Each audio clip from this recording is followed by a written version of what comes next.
Salam sehat selalu dari kami, Mediashop, Media Solution for Your Business. Pada kesempatan kali ini, saya akan menjelaskan bagaimana cara menggunakan program POS dari Mediashop. Pertama-tama, kita harus menyalakan dulu program server yang bernama SAM Control, XAMPP Control. Oke. Kita klik kanan, kita buka Run Administrator, kemudian klik Yes. Setelah itu kita klik tombol Start pada modul Apache. Tunggu sampai port terbuka, kemudian kita klik lagi tombol modul untuk MySQL. MySQL ini adalah database-nya. Setelah itu kita tutup. Kalau ini sudah terbuka, nah portnya sudah terbuka, kita tutup. Kemudian, oh ya, sebelum kita masuk ke selanjutnya, bagi customer yang sudah tokonya sudah memiliki alat barcode scanner, tidak perlu memakai barcode to PC server. Program barcode to PC server. Barcode to PC server ini adalah tools untuk yang tidak memiliki alat barcode scanner. Cukup memakai HP smartphone yang keluaran terbaru ya. Mohon maaf, hanya untuk keluaran yang terbaru, Android yang terbaru. Kemudian di HP, di Play Store tinggal kita cari namanya program barcode to server. Install aja aplikasinya di HP. Setelah itu nyalakan barcode to servernya dulu yang di PC. Klik 2 kali.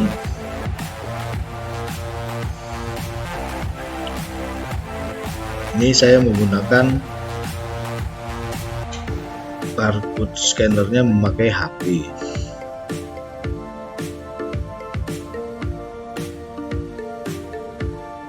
Oke, barcode to PC servernya. Oke, kita allow akses saja. Akses. Oke, kita mau pakai scan session berapa? Monggo. Kita mau pakai scan session 1, scan session 2, boleh. Kemudian setelah barcode to PC server yang di komputer sudah menyala, kita kembali ke HP kita buka program barcode-nya.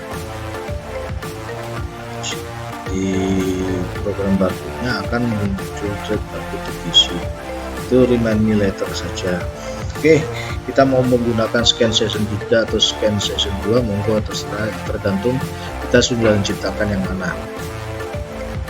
Saya biasanya menggunakan kita menggunakan yang mana. Oke, ini sudah menyala. Kita klik minimize atau kita tutup close, karena ketika kita tutup close di sini akan masih running dan jalan apapun itu, dan dia pasti jalan sebelum kita klik exit. Oke, setelah ini jalan, kita langsung masuk ke Google Chrome. Google Chrome, klik 2 kali, kita ketikkan localhost, maka akan masuk ke login POS. Di sini saya menggunakan username admin karena kita akan masuk langsung ke menu adminnya dulu, karena saya masih belum masukkan daftar nama produknya.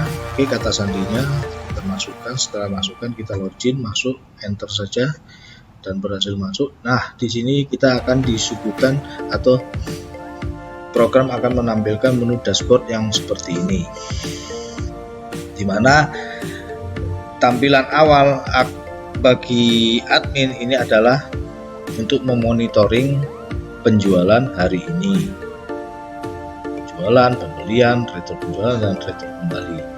Di sini juga ditampilkan grafik penjualan dalam minggu. ini. Nanti grafiknya bagaimana dan produk terlarisnya apa, peringatan stok. Nah, peringatan stok nanti kalau misalnya kita harus mengisinya, batas minimum peringatan stoknya berapa? 10.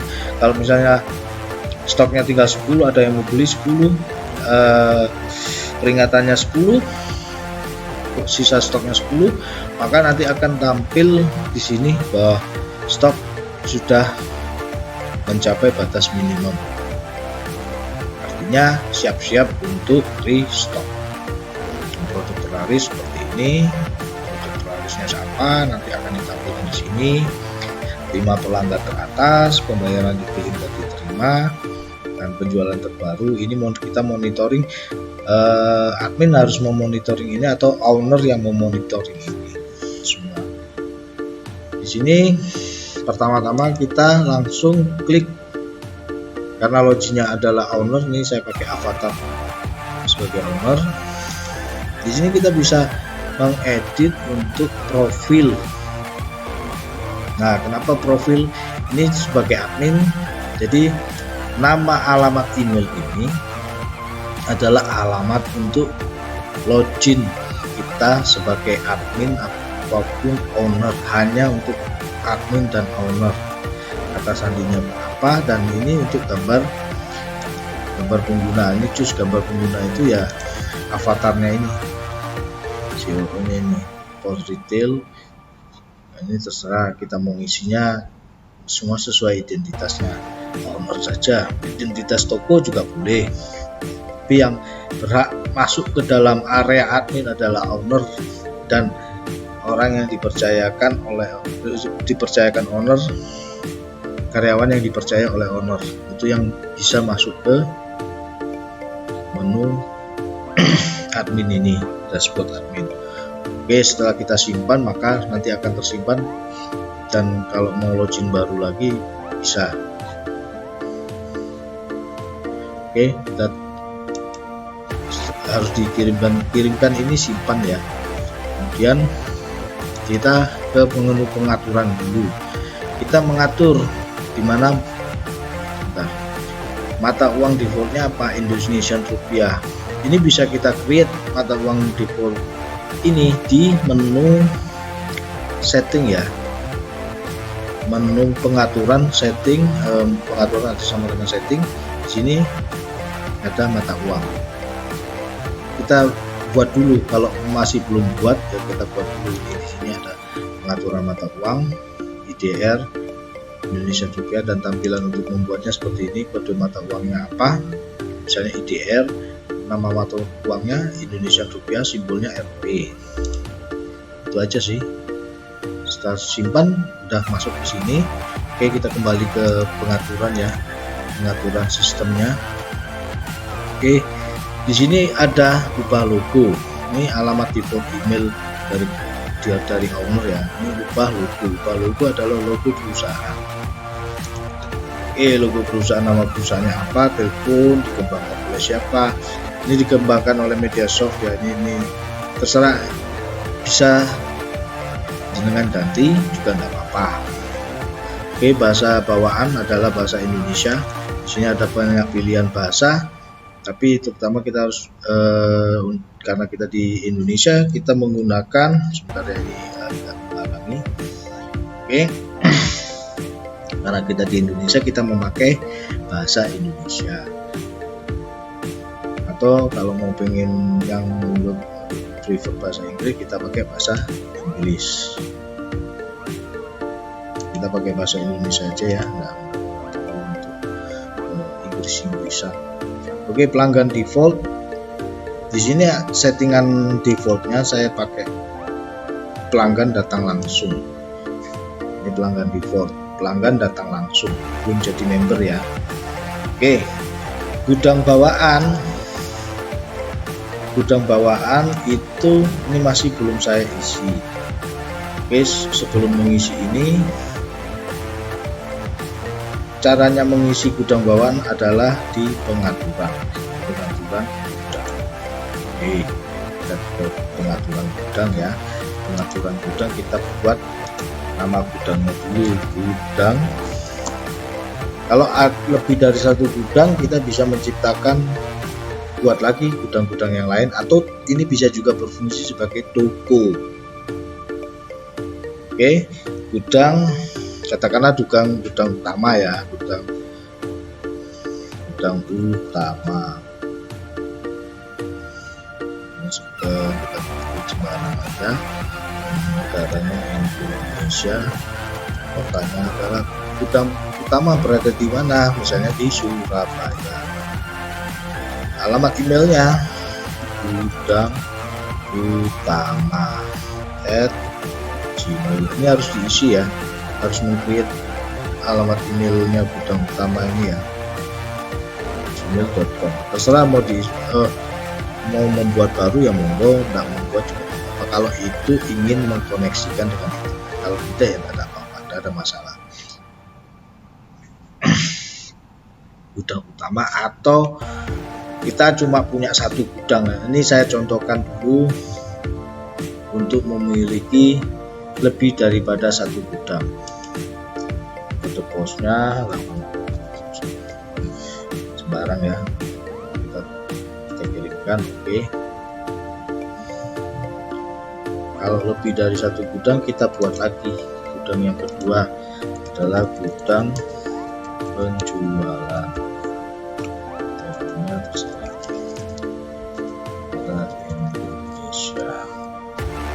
Gudang kedua gudang penjualannya ada di Sidoarjo.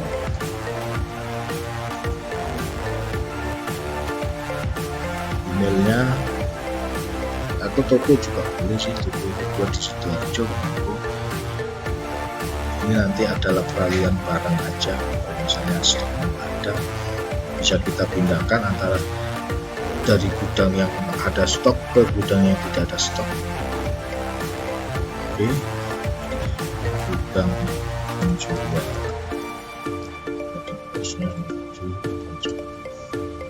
Oke, kita kirimkan. Kita sudah di sini, kita sudah membuat dua buah gudang. Gudang juga berfungsi sebagai toko yang seperti saya jelaskan seperti tadi ya, sebelumnya kita jelaskan. Ini sudah kita buat. Setelah kita buat yang namanya gudang utama dan gudang penjualan, kita kembali ke sistem pengaturan. Di sistem pengaturan ini untuk mata uang default sudah yang logo setiap saja. Ini pelanggan datang langsung. Oke, Indonesia. Oke, nah ini kita pilih mana yang kita gudang utama atau gudang penjualan. Kita di sini saya contohkan untuk gudang penjualan ya, karena gudang utama itu hanya sebagai penyimpan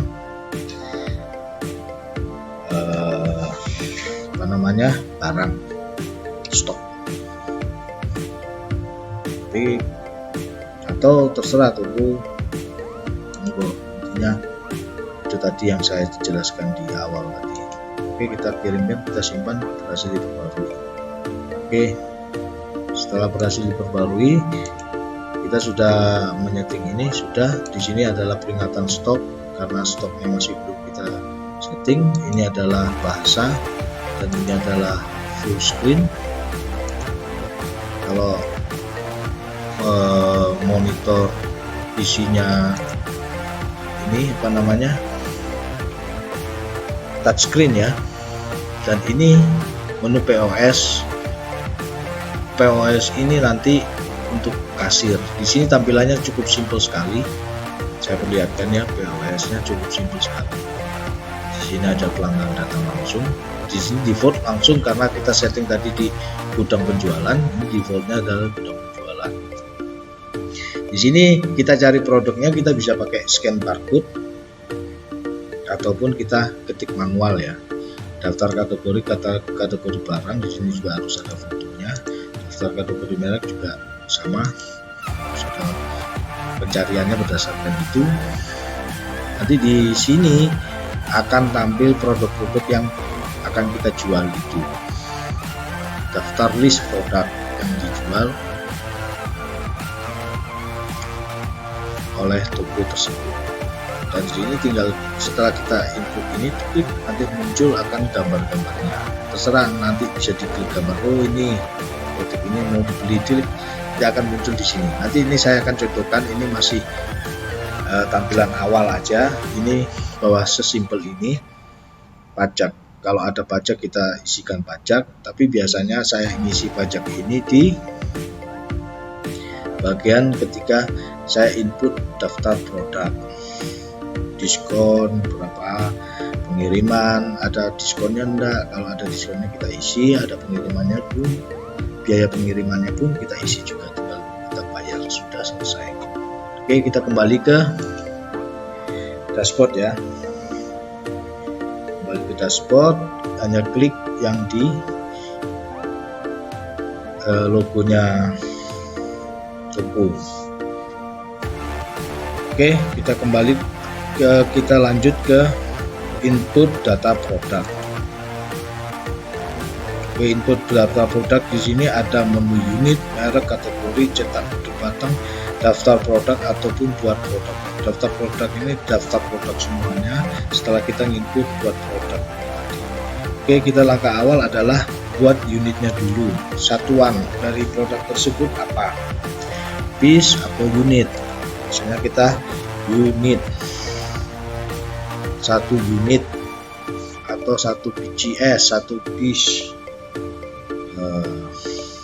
Oke, nama pendeknya unit ya, saya berikan contoh unit aja ya.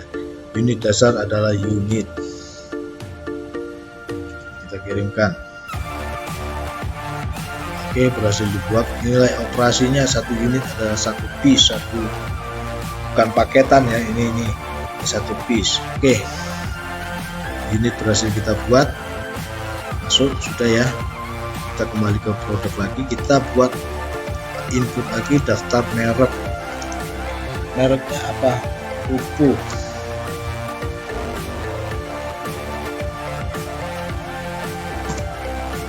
Oppo Reno 4.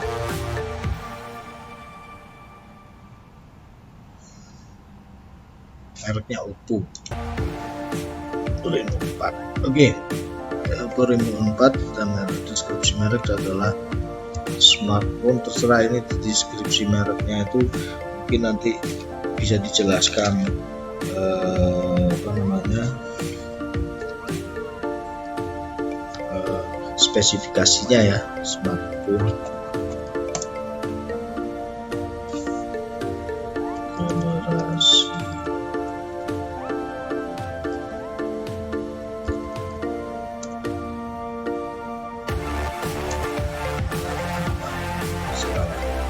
terus gambar mereknya, merek tadi kita siapkan.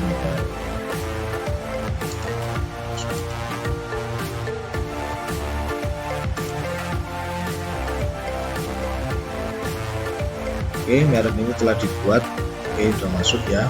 Kemudian setelah merek kita ke kategori. Kategorinya apa? Ini kategori smartphone. Kode kategorinya SM BH 01 ya, 01 smartphone.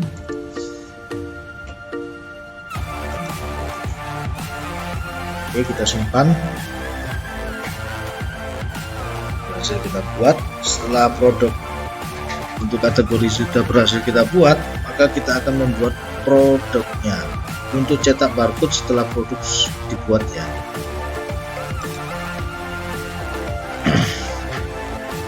Oke, kita masuk nama produknya Oppo Reno 4.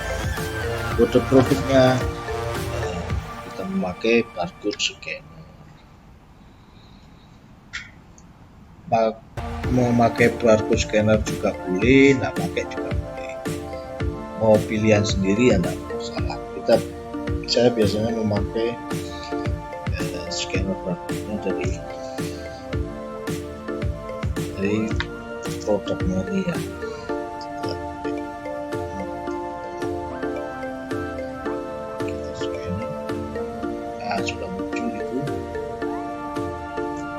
langsung muncul sendiri. Saya pakai HP ya barcode scannernya. Oke, kategorinya adalah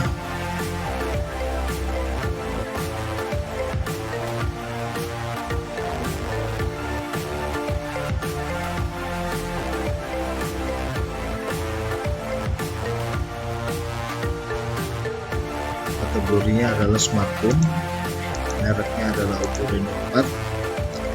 Oke, ini adalah simbologi dari barcode tersebut. Saya biasanya memakai code 128. Biaya produksi ini adalah biaya pembelian daripada HP.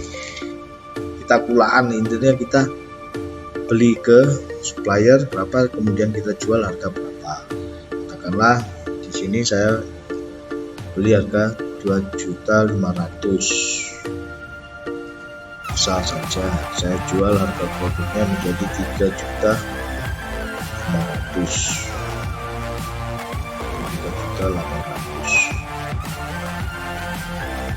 Oke, satuannya adalah unit. Penjualan unitnya tetap unit, kemudian unitnya tetap unit. Oke. Peringatan stok kita masukkan 10. Pajak kita dikenakan pajak pemesanan berapa di sana? 10%. Kita kasih aja 10%. Untuk berpajak eksklusif saja kita di sini deskripsi ada beberapa kata. Nah, di sini kita klik produk memiliki email atau nomor seri. Oke, dan ini untuk klik gambar. Jangan langsung disimpan ya, kita klik gambarnya dulu. Kemudian kita cari Oppo Reno 4.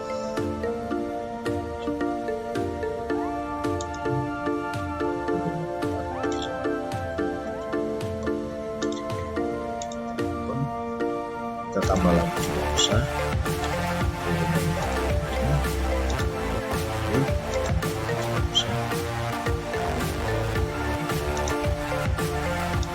Oke, setelah ini kita sudah mengisi gambarnya, sudah mengikuti deskripsi, terserah kita mau isi spesifikasi yang monggo.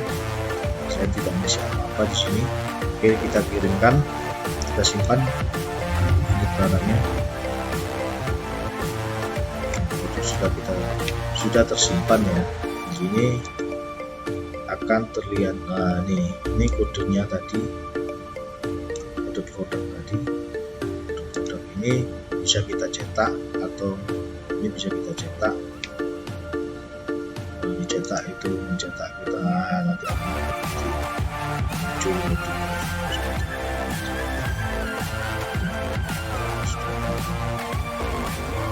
ini karena di gudang utama ini masih kosong, kita kan peringatan stok 10, gudang utama kosong masih kosong.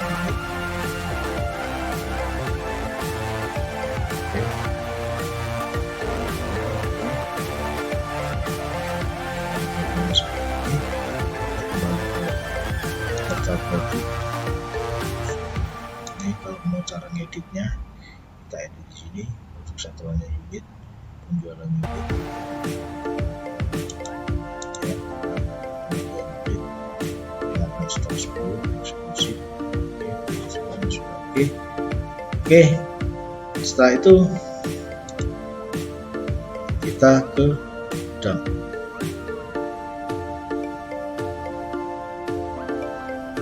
Ini penjualan ya, ini satuannya, kuantitasnya masuk ada ya. Kita ke pembelian. Ini kode ini untuk utama.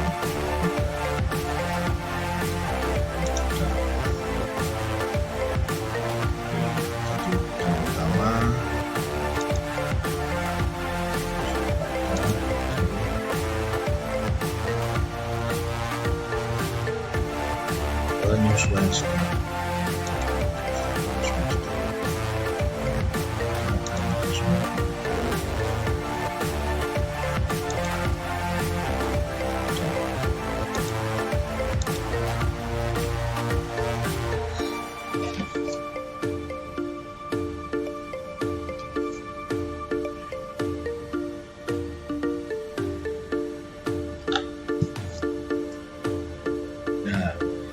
ini penyusunan stok adalah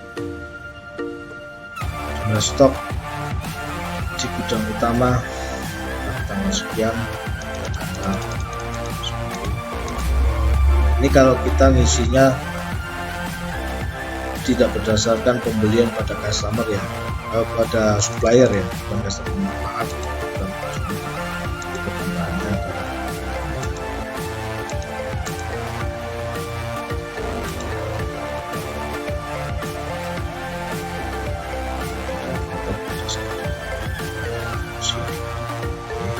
ini kan bisa kita lihat bahwa di tanggal sekian ini di gudang utama ada 5 unit. Ini untuk penyesuaian ya.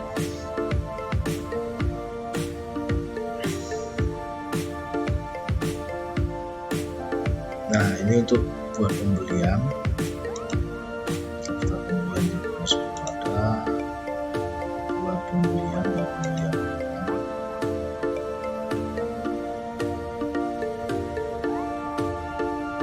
Penyesuaian stok ini.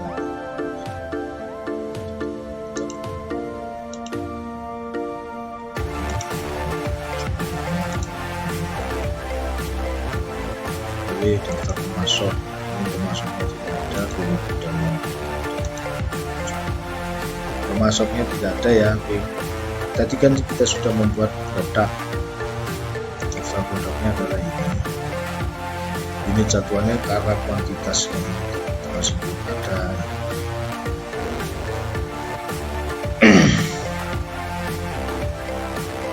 Kuantitasnya masih ada, kita langsung ke kuantitas bisa kita